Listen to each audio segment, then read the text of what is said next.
Bueno, seguimos aquí en Transición, estamos con Alejandro López Mieres. ¿Cómo estás, Alejandro? ¿Qué tal, Alberto? Gracias por la invitación. Y con Maxi Pérez. Bueno, les pido brevemente que se presenten y después vamos a comenzar a hablar un poquito sobre estos temas de actualidad que enunciamos sucintamente. Nombre, colegio y agrupación. Bueno, yo soy Maxi Pérez, soy periodista. Acertaron el Maximiliano, vienen los chicos, como suelen poner Máximo.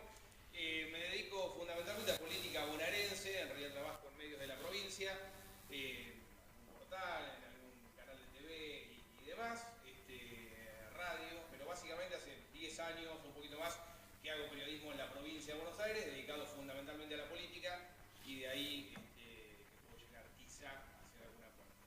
Bueno, ¿y Alejandro? Bueno, mi nombre es Alejandro López Mieres. Yo estrictamente no soy economista, soy ingeniero químico.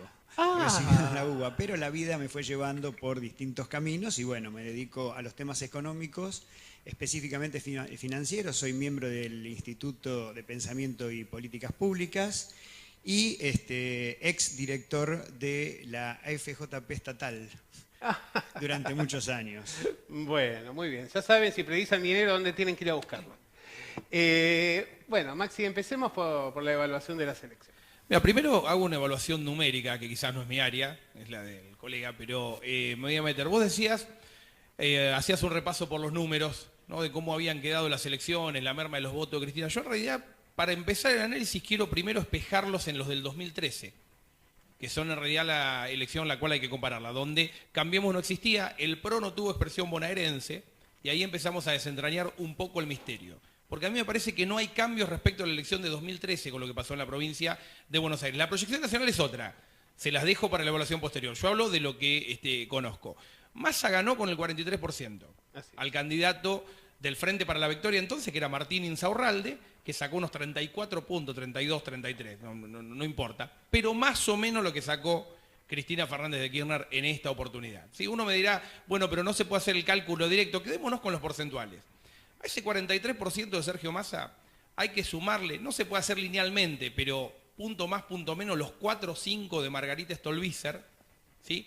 Que son el histórico del gen de Margarita Stolbizer, que en aquella oportunidad formaba parte de otro frente electoral, lo cual nos cierra en un 48, 47, 48, de un universo de votantes, filoperonistas algunos, con expectativas de cambio, en busca de una nueva política, que nos da el 50% de sumar el Frente de un País a los 34 puntos de Esteban Bullrich en la expresión Cambiemos en esta oportunidad. No se suma, se habrán sumado 2 o 3 puntos. Quiero decir con esto, el escenario, más allá de que lo que vos decías al principio es cierto, la configuración, la relación de fuerzas en la legislatura y en el Congreso Nacional estrictamente le va a dar más legisladores a Cambiemos, me parece que la evaluación que hay que hacer es que no ha cambiado tanto el panorama, lo que han cambiado son los protagonistas de ese escenario electoral, pero que se mantiene la relación de fuerzas respecto de la elección de la preferencia del electorado. ¿Vos pensás que es lo mismo un 44% en manos de Massa que en manos de Macri? No creo que es lo mismo, creo que la gente eligió en el 2013 por el no kirchnerismo, ¿sí? Y volvió a elegir por el no kirchnerismo. También no me cierra la ecuación de el 65% votó en contra del gobierno. La verdad que la También única votó forma en de contra hacer de Cristina, es sí, que a mí me parece que la única forma de consolidar un voto opositor A es un voto en contra de Cristina. Alejandro. Bueno, yo comparto esta cuestión del no cambio estructural, porque efectivamente vos no tuviste un cambio estructural dentro del país. Han cambiado los protagonistas, pero si uno tiene que analizar la perplejidad de los distintos sectores, o sea, el sector oficialista respecto a los votos que pudo haber sacado Cristina, en algunos casos hubo sorpresa, y desde los sectores filokirchneristas respecto a la elección que a nivel nacional, exitosa, hizo el gobierno. Y ahí es donde a mí me parece que se cruzan dos significantes que no necesariamente tienen el contenido que estos grupos le dieron. Un significante es el ajuste, el otro significante es la corrupción. Para el oficialismo o el prooficialista quedó subsumido, en mi opinión, dentro del significante corrupción, toda la dinámica estructural del 30% de pobreza, del 6% de indigencia, digamos, que uno va viendo como arrastre estructural dentro de la economía, y de alguna manera este argumento de se robaron todo, se afanaron todo y entonces nosotros tenemos esta realidad económica y entonces el gobierno tiene que ajustar y entonces...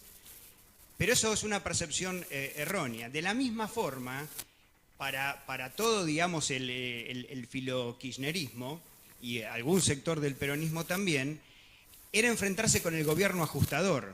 Si uno se retrotrae a diciembre del 2015, la dinámica esperable para un gobierno neoliberal en cabeza de Macri era un ajuste salvaje. Sin embargo, pareciera que el ajuste no fue tan salvaje precisamente por ciertas prevenciones políticas que el gobierno tomó como para llegar a esta elección más o menos en pie. Ahora, los números son bastante preocupantes, tanto del déficit fiscal como la novedad del déficit comercial. Entonces, me parece que el gobierno está, de alguna forma, arrastrado por la propia dinámica estructural que sí viene de atrás. Entonces, no me sorprende el diagnóstico de que el mapa social sea el mismo. Vos dirías, a ver, como que el gobierno asusta con el logro, pero no es el logro, es decir, que de alguna manera se presenta peor de lo que es, pero en términos de las políticas efectivas no ha generado un costo tan importante en la sociedad. Eso depende de la percepción que uno tenga del gobierno. Yo creo que el gobierno, está atacado por izquierda, está atacado por derecha también. O sea, no son pocos los que dicen que es un gobierno tibio, que el déficit fiscal es escandaloso, que el ajuste tendría que hacerse, etcétera, etcétera. Ahora, yo no creo que el gobierno sea otra cosa. Vamos a ponernos de acuerdo. Creo que el gobierno realiza una estrategia de orden económico donde necesariamente había que mantener planes sociales, había que establecer líneas crediticias como para restablecer el consumo que se había caído también escandalosamente y había que tomar algunas medidas económicas que eran patear un poco la pelota para adelante. Siempre, y esto si querés lo conversamos luego, con la principal herramienta de política económica que tuvo el gobierno en este año y medio, el endeudamiento. En el análisis que vos hacías, Maxi, vos planteabas que de alguna manera se reproducían los indicadores de 2013. ¿A vos te parece que las motivaciones que impulsaron el voto son las mismas que en 2013 y por eso se votó de ese modo? ¿O cuáles son las razones que hicieron que hubiera este tipo de reparto? No, las motivaciones no son las mismas. Ahora, me parece que sí las expectativas de aquellos que eligieron por una opción no kirchnerista son exactamente las mismas. De la misma manera que también hay que reconocer que las motivaciones de aquellos que sí eligieron una opción kirchnerista son exactamente las mismas, ¿sí? Me parece que yo lo separaría. Digo, las expectativas por un lado y motivaciones entendiendo que es la zanahoria que tira la dirigencia política, ¿no? La motivación como lo externo y la expectativa como lo propio, como lo que completa cada uno a la hora de tomar una decisión frente a un proceso electoral. A mí me parece que en 2013 fue una cuestión estrictamente de freno, que Cambiemos logró trocar en estos 4 años en expectativas aspiracionales. Esta idea de el cambio no te llegó, pero te va a llegar. Te lo explico, mira, a mí me gusta explicar de una manera media pava, ¿sí? Si me das permiso. El gobierno agarra un frasco de pintura amarilla y un frasco de pintura azul, lo empieza a mezclar y te dice, te voy a dar rosa perlado, que es lo que vos querés. Y lo empieza a mezclar y todos sabemos que si vos mezclas pintura amarilla y azul, sale verde. Porque toda la vida mezclamos esas dos pinturas y salía verde. Pero el gobierno te dice, aguantá, dame tiempo y mezcla un poquito más y el verde se hace más claro, es un azul medio amarillento o viceversa. Y vos sabés que eso no va a ocurrir, pero preferís o te gana la expectativa del rosa perlado. ¿Por qué? Porque si total los que antes te habían prometido rosa perlado tampoco te lo habían dado y ni siquiera los veías mezclando la pintura. ¿Se entiende? ¿Sí? Esa es la gran capacidad, me parece, de Cambiemos, de trocar en las expectativas aspiracionales. Ya formo parte de ese cambio, aunque todavía no tengo las cloacas, aunque me quedé sin laburo, aunque no gano lo que creo que tengo que ganar, ¿no? Desde ese lugar es que se ratifica el apoyo a una idea, digo, que no es cambiemos necesariamente. Yo por eso hablo de espejo con lo que ocurrió en el 2013. Si querés lo positivo, es que esa idea, que era por el no, 4 años atrás, era freno a la reelección indefinida de Cristina Fernández de Kirchner, hoy tiene cuestiones aspiracionales positivas a futuro. Siempre las hubo, las cuestiones aspiracionales, y en realidad habría que preguntarse si es mérito de Cambiemos o tiene que ver con una dinámica social, sociológica, digamos, de la Argentina, vinculado a la retroalimentación del éxito, o cómo funciona el mecanismo de retroalimentación del éxito y dónde está la base de la racionalidad del voto. Yo siempre pongo como ejemplo la reelección de Menem de 1995. ¿Qué es lo que nosotros encontramos ahí? Digamos, hablaban del voto cuota, del voto licuadora, ¿se acuerdan? O sea, como que la gente votaba con una racionalidad determinada económica. Sin embargo, uno podría denominar esa racionalidad como racionalidad, digamos, con información incompleta, porque muchos de los que votaron perdieron el trabajo en los 2 años siguientes. O sea, efectivamente se estaban metiendo en una trampa. ¿Estás hablando de los próximos 2 años? El componente metafórico es inevitable, digamos, como la poesía, digamos, ¿no? Pero lo que quiero decir con esto es que en realidad, si uno puede pensar el voto del 95 como el voto de la continuidad del disciplinamiento, cuando el disciplinamiento ya se había acabado. O sea, evidentemente el voto con el inconsciente colectivo en la hiperinflación, con el inconsciente colectivo en lo que pasaban en otro tipo de gobiernos, y si la gente votó de alguna forma una continuidad, aún sabiendo que iba a, o sospechando que podía tener un perjuicio económico. A mí, yo tomo el tema aspiracional, pero no lo divorcio de lo que acabo de decir, de haber metido el significante corrupción como el causante de la crisis económica. Y ahí es donde me parece que hay una percepción social por lo menos discutible en eso, porque la crisis económica atraviesa, y me refiero a la estructura social argentina, atraviesan los distintos gobiernos y se mantiene como una especie de núcleo duro o de matriz distributiva que pareciera que más allá de los gobiernos y más allá de las características de los gobiernos no se pudiera romper. El otro día cuando se presentan los votos durante el escrutinio, que finalmente en el provisorio dan por vencedora a Bullrich y en el definitivo dan por vencedora a Cristina sobre Bullrich, en lo referido a senadores, digamos, ¿ustedes piensan que esto se presentó de este modo? ¿Por impericia se presentó de este modo porque había un vencimiento del EVAX y una victoria de Cristina hubiera hecho estallar el dólar? ¿O se presentó de este modo para, de alguna manera, en una levantada épica, tratar de seguir sosteniendo a Cristina como antagonista y que no se derruyera la alternativa de la polarización?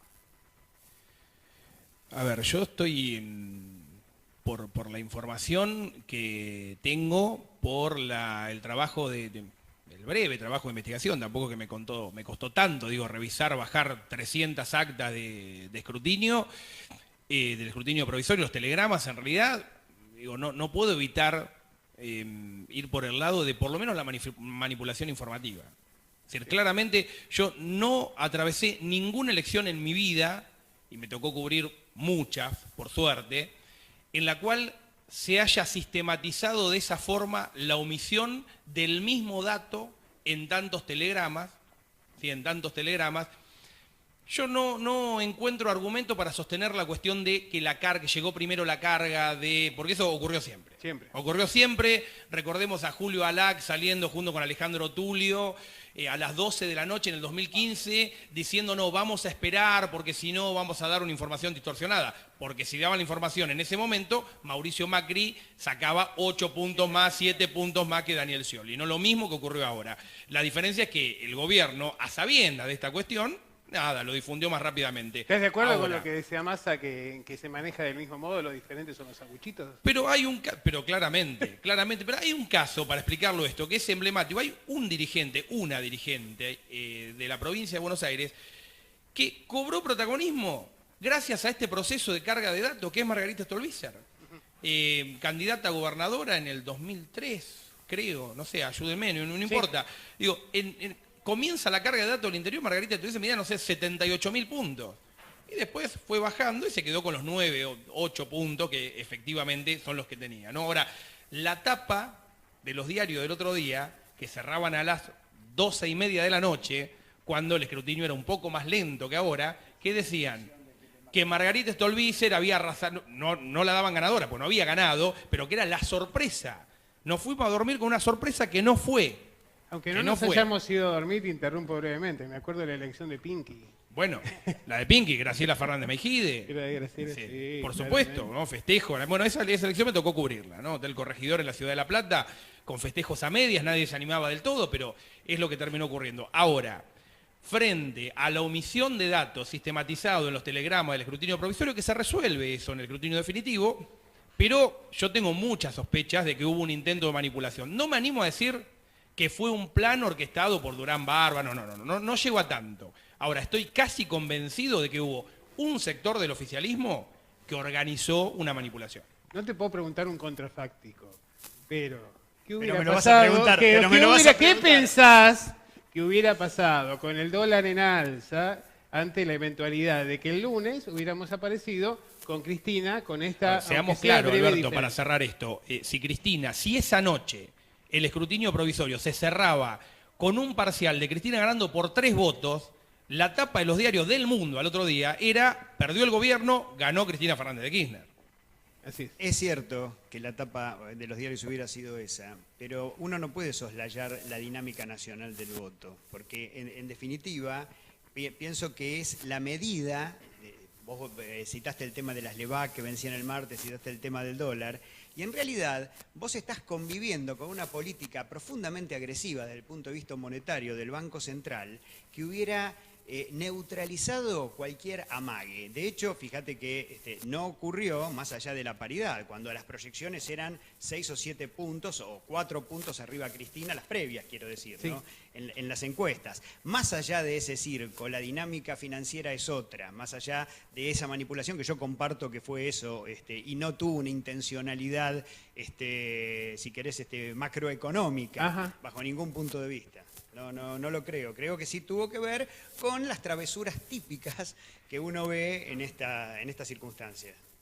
Bueno, yo la verdad que soy bastante más mal pensado que ustedes en este sentido y que me parece que efectivamente, digamos, vencía más de 500.000 millones de pesos, el dólar venía en escala ascendente, el Banco Central venía vendiendo mucho la semana anterior, se habían dado. Si no tiene efecto, o si no hubiera tenido, el gobierno no habría argumentado, ¿no?, frente a indicadores negativos de la economía, como la escalada del dólar. A ver, ¿qué salieron a decir? El dólar sube porque Cristina va primera en las encuestas. Se lo utilizó el gobierno como argumento. No sé si es válido o si es real. Yo te voy a hacer una apreciación económica. En los 10 días previos a las PASO, el Banco Central vendió 1.800 millones de dólares. Muchos hablaron de corrida, sin embargo, no parecía una corrida. Pero esto va de la mano con otra cosa que está haciendo el Banco Central. Ustedes saben que los vencimientos de LEVAC, lo que son las suscripciones primarias de LEVAC, son una vez por mes. Y es una tasa indicadora de la dinámica, digamos, o la señal que quiere dar el Banco Central respecto a la inflación. O sea, el mecanismo de target de inflación se maneja con esa tasa. El periodo junio, julio, agosto hubo 3 vencimientos. Si uno suma esos 3 vencimientos, liberó al mercado 235.000 millones de dólares. De pesos. O sea, estoy hablando aproximadamente un poquito menos de la 1/4 parte de la base monetaria total. Los liberó. Uno, digamos, podría pensar que con esa masa de dinero en la calle vos tenías una corrida no como la que tuviste, sino que te iban a limpiar las reservas del central. Bueno, eso no pasó. ¿Por qué no pasó? No pasó porque paralelamente, día a día, el Banco Central vende las LEVAC que no compra en estas suscripciones primarias en el mercado secundario a tasas más caras, o sea, más baratas. O sea, parece una ironía, pero los mismos que liberan ese dinero, o sea, que no le renuevan la letra al Banco Central, se la van a comprar al día siguiente más barata. Y el Banco Central es cómplice de esa maniobra y de esa manera, digamos, con el argumento de poder mantener los targets de inflación, está dando ganancias extraordinarias, no solamente a los bancos, sino a los fondos de inversión, a las compañías de seguro y a los particulares que timbean con esto. Otros tenemos que trabajar, no queda otra. Tenemos que levantarnos todos los días a las 6 de la mañana, laburar, ¿no? Es decir, Sí, bueno, pero no está orientada hacia vos la política económica en este. No, claramente. ¿Qué piensan? Ayer apareció Cristina de nuevo y apareció con un discurso que era la Cristina de otros tiempos, pese a que alrededor de una semana atrás dijo que bueno, que tenía que hacer una autocrítica, que había sido muy gritona, que la gente no quería escucharla en ese lugar, y aparentemente, bueno, es como que se olvidó y volvió a aparecer en ese lugar. A medias. A medias, pero de alguna manera retomó un papel diferente en el cual presentó a los intendentes, presentó a los candidatos, quienes subían al escenario lo miraban desde abajo y ella tomó un protagonismo, el discurso fue mucho más largo. ¿Esto implica el reconocimiento de que la estrategia para las PASO fue equivocada o de alguna manera lo pueden explicar de otra forma? Mira, hay una búsqueda de equilibrio. Yo lo hablé con muchos dirigentes del kirchnerismo y la verdad que a todos los sentía ansiosos en la previa. A ver, ocurrieron cosas muy particulares. Por ejemplo, dirigentes bonaerenses que no podían contener a la militancia en la presentación en Mar del Plata. ¿Se acuerdan? Un escenario extraño para el kirchnerismo, sí. Un teatro cerrado, sin banderas, sin los bombos, sin la militancia. Hubo dirigentes que llegaron a decirme, me están acusando de traidor, mis propios militantes, los que me inventaron a mí como dirigente. Digo, hoy me acusan de traidor porque no me creen que la orden de la jefa es que no hay que movilizar. Entonces, el acto en La Plata fue en realidad un reencuentro. Fue para cubrir la cuota de expectativa que tenían justamente esos sectores de escuchar a esa Cristina Fernández de Kirchner que se había apagado un poco. Pero yo te decía recién a medias, porque tampoco fue la Cristina más furiosa. Se cuidó mucho a la hora de contener justamente los exabruptos y demás. Estoy mal de la garganta, utilizó como excusa y demás. Creo que hay una búsqueda de equilibrio. La campaña para las primarias no fue exitosísima, pero un retorno a las fuentes tampoco le va a dar un rédito mayor. Me parece que lo que vamos a tener en estas próximas 2-3 semanas va a ser una búsqueda de punto medio. ¿Pero vos pensás que ese discurso puede seducir al votante de Randazzo, por ejemplo? Yo creo que en este escenario sí.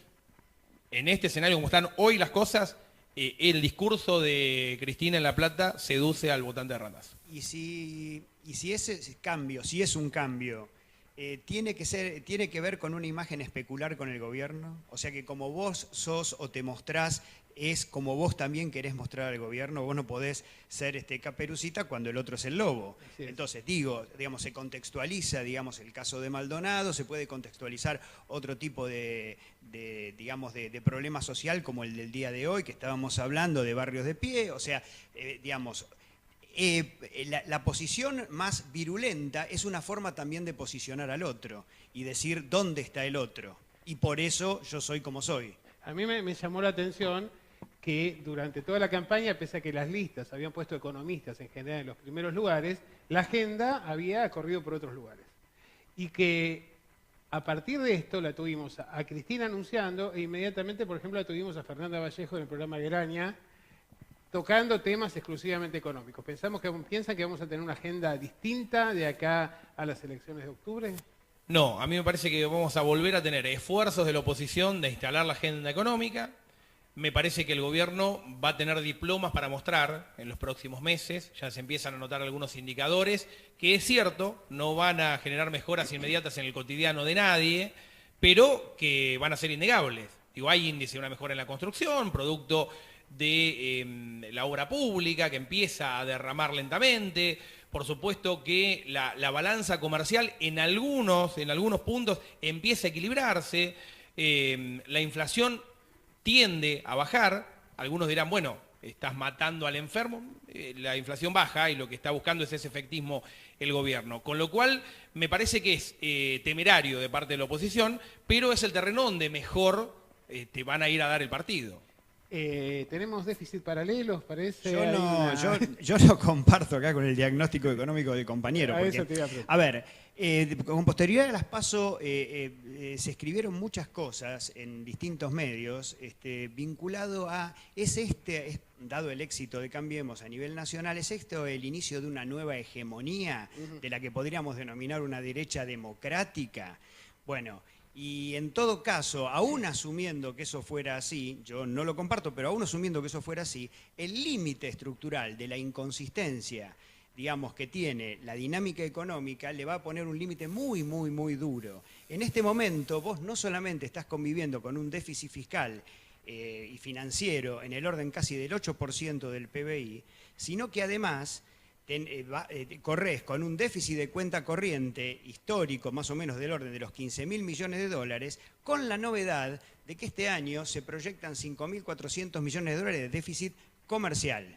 Y ese fue siempre el límite. Son muy pocos los años, tomando los últimos 30 años, donde Argentina tiene déficit en la balanza comercial. ¿Por qué tiene déficit en la balanza comercial? Porque se muestra un estancamiento muy claro de las exportaciones en cantidad y en precio.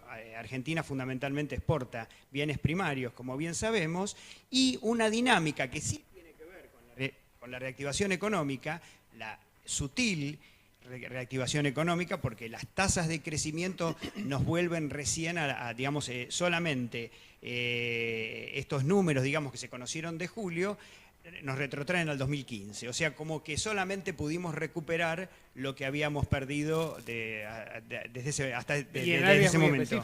Y en áreas específicas. Lo que quiero decir con esto es que nosotros tenemos que tener en cuenta que esto es una bomba de tiempo porque solamente está bancado con el endeudamiento externo, cuyos números son también preocupantes. Se calcula que entre lo que se tomó prestado en términos de endeudamiento neto en el 2016 y lo que se va a tomar en términos de endeudamiento neto en el 2017, se va a llegar al 60% de deuda sobre PBI a fines de este año. Y les recuerdo que la crisis de deuda del año 2001 se hizo con el 52% de deuda sobre PBI. Yo por eso no quería hablar de economía, porque claramente me iba a pasar el trapo Alejandro, y son contundentes los datos. Pero yo voy a volver a la metáfora inicial, porque la cuestión aspiracional, los deseos, las emociones se conjugan a la hora de elegir una opción electoral. Y te atraviesan, y realmente te atraviesan más fuertemente. Y cuando vos elegís creer, digo, estos datos son la pintura amarilla y la pintura azul de la que yo hablaba más temprano.